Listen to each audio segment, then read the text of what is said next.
Sounds super nice. I love this tone. Hi, I'm Mahmoud. I am a musician and sound engineer from Switzerland. Today I would love to talk to you about how to dial in a bass tone for metal from scratch. Let's jump right in.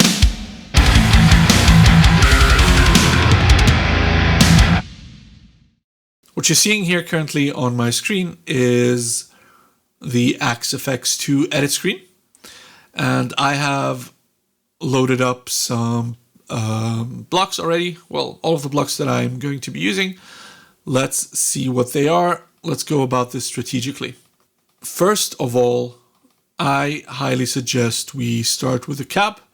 I have already picked out the cab that I'm going to use, and this is the 8x10 SV bass cab. The first thing that we're going to do is engage the compressor. Now I have dialed in this compressor beforehand, and the goal was for it to have around 10 decibels of gain reduction when I'm picking hard.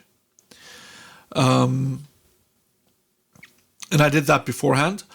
I have around a ratio of around 4, and I just backed off the threshold until I was happy with the amount of gain reduction that I was getting. The attack time, I kept it at around 10 milliseconds, which is kind of fast, but slow enough to let through the pick attack. Now, I am a pick player. Well, technically, I am not a bassist. I am a guitarist that happens to have a bass. Let's be clear about that. But I am playing with a pick.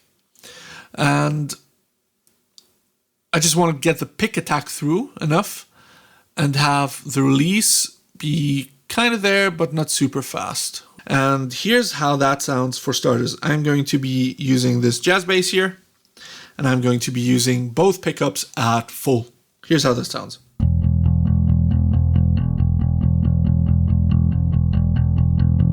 Not very much coming out yet. So let's keep going.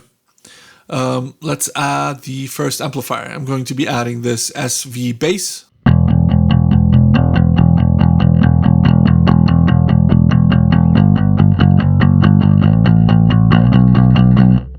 Nice and even due to the compression. Now, the next thing I'm going to do is add a gate. As you can tell, there's some noise here right now. I'm going to engage the noise gate and see if that goes away. And because I am lucky or because I dialed it in beforehand, the noise is gone. Yeah, and it cuts off really nicely when I want it to.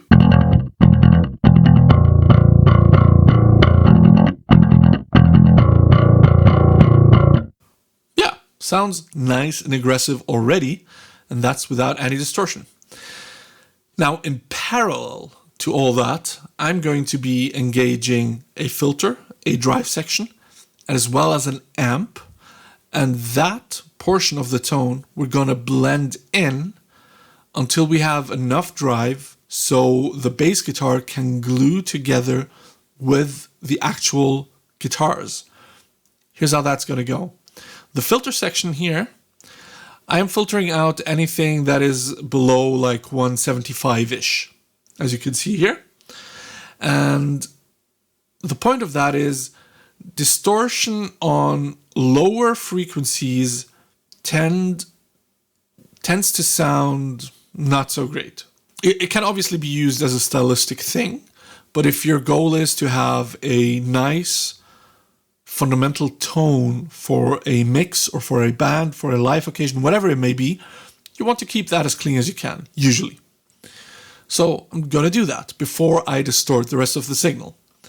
I'm going to turn off the clean section of the tone for now, and I'm going to turn on the filter, as well as the drive section. Here's how that's going to sound. Super angry.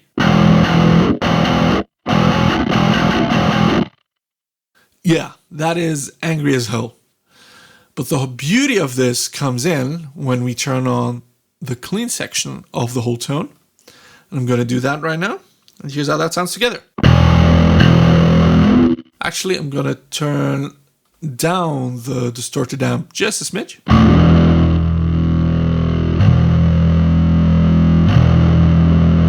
Let's try that.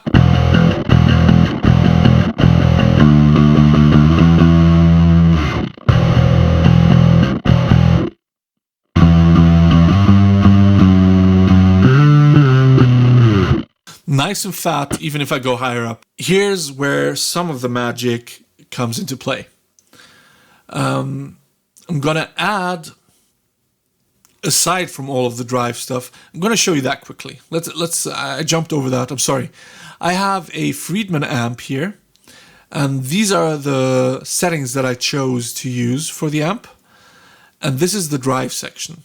Now, I think, generally speaking, when I want some drive, I'm gonna turn off the overdrive here.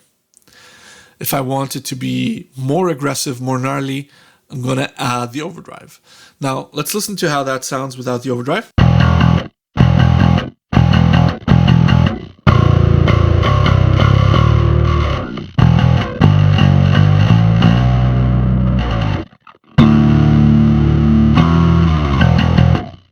Sounds nice and aggressive. Skipping ahead a little bit in the chain, we're going to go to this filter section here. I'm going to cut out some of the higher frequencies. We don't really need that in a bass guitar, so I'm cutting out everything above 6.5K. Here's how that sounds. Yeah, one could even maybe go a little lower.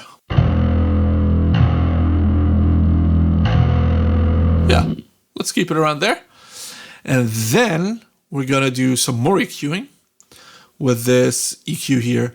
What I want to do here is basically scoop the mids, but we're going to do that by adding high end and adding low end. So we're going to do a boosting kind of thing instead of cutting. And here's how that sounds.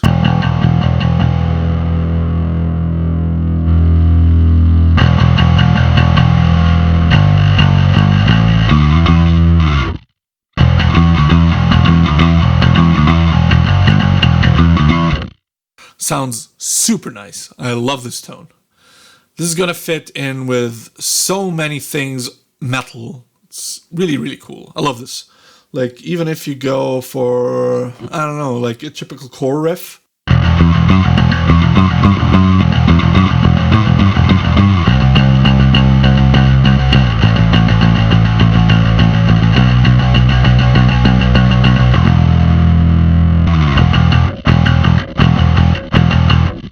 Yeah, I think this works really well. And if you want this to be angrier, you just turn on the drive section. And more anger. That's it. You can get this exact tone, this exact chain as it is. I'm going to upload that to my homepage. You can get that for free. If you have any questions about that, please let me know. Here's one small bonus thing that I'm going to show you, which is chorus. Chorus is something that is maybe a bit more old school when it comes to bass tones, but we're going to try and see if we can make use of it. I'm going to turn on the chorus section here. The chorus pedal, I want to say, and I chose a analog stereo chorus, and here's how that sounds. This is at 100%, so we're gonna try and blend that in. Let's see, at about like 20-ish, 30-ish. Yeah, let's see.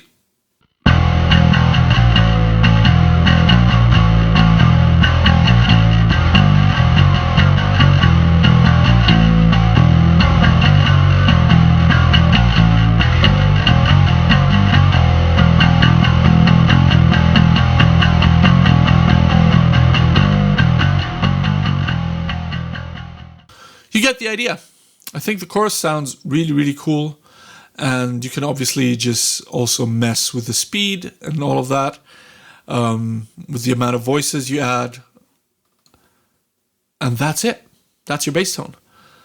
Again, it's for free. You can have it if you own an XFX2. It's yours. These principles obviously apply to any and all modelers, plugins, or even real chains if you have an analog chain.